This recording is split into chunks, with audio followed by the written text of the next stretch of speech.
Hey guys, my name is Matt Johnson, and today I'm going to be explaining white balance for video to you as quickly as possible, which is really important because if your white balance isn't set properly, your videos may look like this. This shot is too cool. Or this. This shot is too warm. See why white balance is important? And I know some of you are thinking right now, Matt, my camera has an auto white balance feature. I don't need to understand white balance. Well, hold your horses a second there, partner, because this is not a setting that you want to leave on auto. So what is white balance? Let's take this video for example. As long as you aren't colorblind, to your eyes, this shirt I'm wearing is blue. This background over here is like a dark gray, and this light over here is orange. Let's pay attention to this orange light for a second. You are taking for granted that this light is orange because it's what your eyes are seeing. Now, scientists love measuring things, and there was this physicist with a great beard named William Kelvin that said that we should have a scientific way to measure the color that a light is giving off. He created something called a color temperature scale, which is also known as the Kelvin scale. This color temperature scale measures the color that any white light is giving off, from a warm orange to a cool blue, and gives it a specific number from 1000 Kelvin all the way up to 10,000 Kelvin. This light back here is a warm white light that measures about 2800 on the Kelvin scale. Meanwhile, this light that's shining on my face right now is a cool white light that measures about 5500 Kelvin. All white lights fall somewhere on this scale. Here's where things get crazy though. Your camera does not know that this light is orange, and it doesn't know that this light is blue. Your eyes take for granted that these two lights are this color, but your camera is incapable of knowing what color temperature a light is unless you tell it. And the way that you tell it is by using a setting called white balance. And we're back to the initial question asked at the start of this video.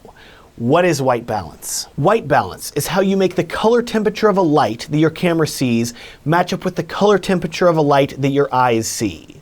If your white balance isn't set right, your colors will look weird and all of your footage may look too warm or too cool. Every camera, whether you know it or not, has a white balance feature and they're all similar. Let's use this Sony a6400 here as an example. Open the white balance menu, and the first thing you'll see is it has an auto white balance option where the camera can guess the color temperature of the light you're filming. This works decently, but once you're filming with multiple lights that have different colors, your camera's auto white balance feature can get confused fast, and it may even change your white balance while recording, which can make color grading your footage a nightmare. Also, if you are, say, filming a scene with two cameras set to auto white balance, you have no guarantee their white balance settings will match up, which is incredibly difficult to fix. Now there are other presets, but let's skip those for a minute and scroll down to this K icon that says ctemp/filter. What does K mean, Matt?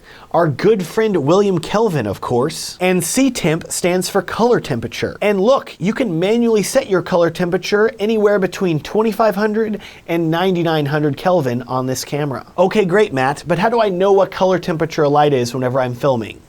Here's an easy way to remember Kelvin color temperatures. Think of a campfire. Yes, a campfire with burning sticks and logs. When a fire's coals have been burning for a while, they're usually a warm reddish orange. On the other hand, when a fire is burning very hot, its flames burn cool blue, with the hottest parts being so blue, they're almost completely white. In the same way, at the bottom of your color temperature scale at 1000 to 3000 Kelvin, your light colors are going to be really warm and reddish. Alternatively, the upper end of the color scale, 6000 to 10,000 Kelvin, is going to be more cool blue. If you ever get confused about color temperature, a campfire always helps me. Now there's one last thing that you need to know. Certain types of light match up with certain color temperatures. And if you can memorize 4 of these color temperatures, you should be able to set your white balance correctly basically every time. In general, an incandescent light, aka a normal white light bulb with a warm light, is going to be around 3200 Kelvin. Set your camera white balance to that if you're filming in a room with warm incandescent lighting. Second, you have fluorescent lighting. These are typically the long tube-shaped lights that you see in office buildings, etc., and they usually run around 3800 Kelvin in color temperature. Third, you have daylight color temperature.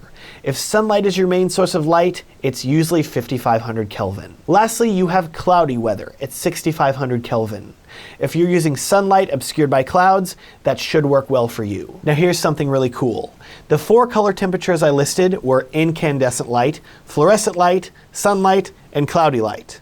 Let's go back here to the Sony a6400 white balance menu. These camera presets roughly match up with 3200, 3800, 5500, and 6500 Kelvin, and most cameras have them. So it's up to you what you want to use. If you are just getting started in filmmaking, I would completely avoid your camera's auto white balance feature and instead use those 4 presets. But once you start feeling more confident, start dialing in your Kelvin color temperature manually. It's only going to help you. Soon, the colors that your camera sees will match up with what your eyes see. With that, thank you so much for watching. How do you white balance? Do you use auto still? Are you dialing in your Kelvin manually? Let me know down in the comments below. It would also be a huge help to me if you would consider liking this video and subscribing if you want to see more educational filmmaking videos like this in the future. Also, if you happen to be a wedding filmmaker like me, you probably want to book more couples and film more weddings. To help you out with that, I've created a free PDF guide that's going to walk you through some practical steps that you can take right now in your business to start booking more couples. It's a free gift to you, and you can get it down at a link in the video description. Thanks so much for watching, and have a great day.